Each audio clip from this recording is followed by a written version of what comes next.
साप्ताहिक current affairs quiz में आपका स्वागत है। शुरुआत करते हैं पहले प्रश्न से।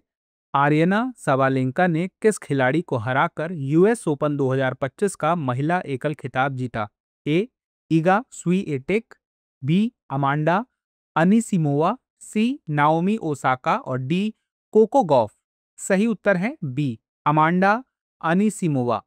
अगला प्रश्न है, लाडली बहना योजना के लिए पारिवारिक वार्षिक आय की पात्रता सीमा क्या है? ए.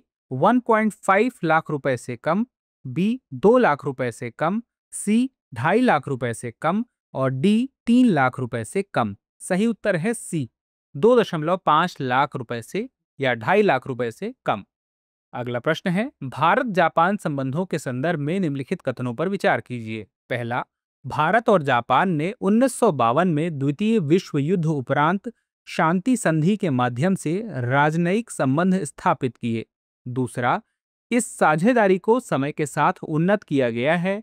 वर्ष 2000 में वैश्विक साझेदारी से लेकर वर्ष 2014 में विशेष रणनीतिक एवं वैश्विक साझेदारी तक यह भारत जापान विजन 2025 द्वारा मार्गदर्शित है।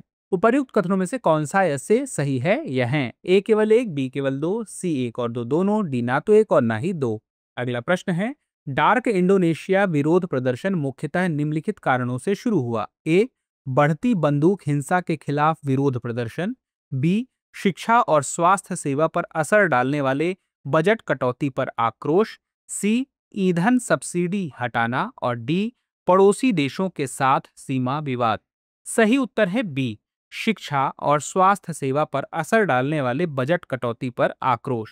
अगला प्रश्न है, निम्नलिखित कथनों पर विचार कीजिए। पहला, चीन विश्व की 90% से अधिक दुर्लभ पृथ्वी प्रसंस्करण क्षमता को नियंत्रित करता है। और दूसरा, भारत के पास विश्व का 5वां सबसे बड़ा दुर्लभ पृथ्वी भंडार है।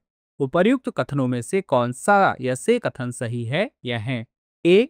केवल एक, बी. केवल दो, सी. एक और दो दोनों, डी. कोई भी नहीं। सही उत्तर है सी. एक और दो दोनों। अगला प्रश्न है, निम्नलिखित में से किस संस्थान ने व्यापक मॉड्यूलर सर्वेक्षण शिक्षा 2025 आयोजित किया? ए. शिक्षा मंत्रालय, बी. राष्ट्रीय शैक्षिक अनुसंधान एवं प्रशिक्षण परिषद, सी. नीति आयोग और डी. राष्ट्रीय सांख्यिकी कार्यालय, सांख्यिकी और कार्यक्रम कार्यान्वयन मंत्रालय। सही उत्तर है डी. राष्ट्रीय सांख्यिकी कार्यालय, सांख्यिकी और कार्यक्रम कार्यान्वयन मंत्रालय। अगला प्रश्न है, हाल ही में समाचारों में रहे एंटरोमिक्स शब्द का अर्थ है? ए. रूस द्वारा विकसित mRNA आधारित कैंसर वैक्सीन, बी. बैक्टीरियल संक्रमणों के लिए नव खोजा गया एंटीबायोटिक, सी. क्रिस्पर आधारित जीन संपादन उपकरण और डी. कैंसर के विकास का पूर्वानुमान लगाने वाला एक एआई मॉडल। सही उत्तर है ए. रूस द्वारा विकसित mRNA आधारित कैंसर वैक्सीन। अगला प्रश्न है, निम्नलिखित में से कौन सा विकल्प स्टेबल कॉइन को सबसे अच्छे रूप में वर्णित करता है? ए. एक क्रिप्टो करेंसी जिसे केवल केंद्रीय बैंकों द्वारा जारी किया जाता है और जो कानूनी मुद्रा के समकक्ष होती है। बी. एक डिजिटल टोकन जो किसी स्थिर परिसंपत्ति जैसे फिएट मुद्रा या वस्तु से जुड़ा होता है। सी. एक ब्लॉकचेन जो केवल आईएमएफ द्वारा स्वीकृत स्थिर लेनदेन को दर्ज करता है। और डी. इक्विटी शेयर का एक रूप जो निवेशकों को स्थिर लाभांश प्रदान करता है। सही उत्तर है बी. एक डिजिटल टोकन जो किसी स्थिर परिसंपत्ति जैसे फिएट मुद्रा या वस्तु से जुड़ा होता है। अगला प्रश्न है, भारत मॉरिशस रणनीतिक सहयोग के संदर्भ में निम्नलिखित कथनों पर विचार कीजिए। पहला, अगलेका द्वीप परियोजनाओं में भारत द्वारा हवाई पट्टी और जेटी का विकास शामिल है। दूसरा, भारत ने चागोस द्वीप समूह पर मॉरिशस के दावे के प्रति समर्थन की पुनः पुष्टि की है।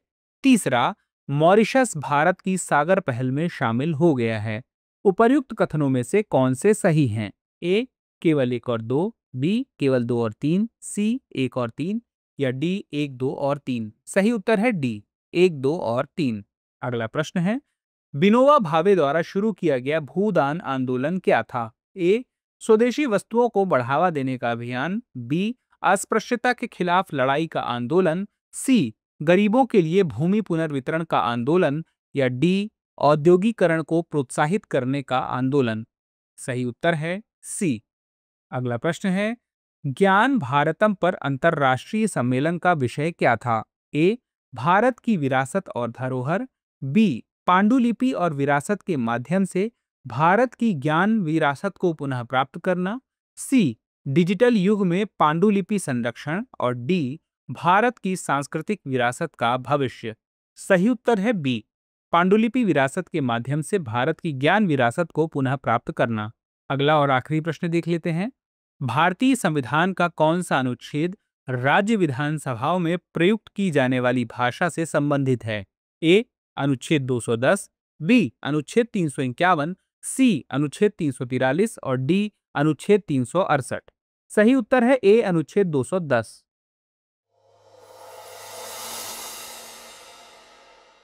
अब एग्जाम की तैयारी को और बेहतर करने के लिए हमारे चैनल को लाइक, शेयर और सब्सक्राइब करना ना भूलें।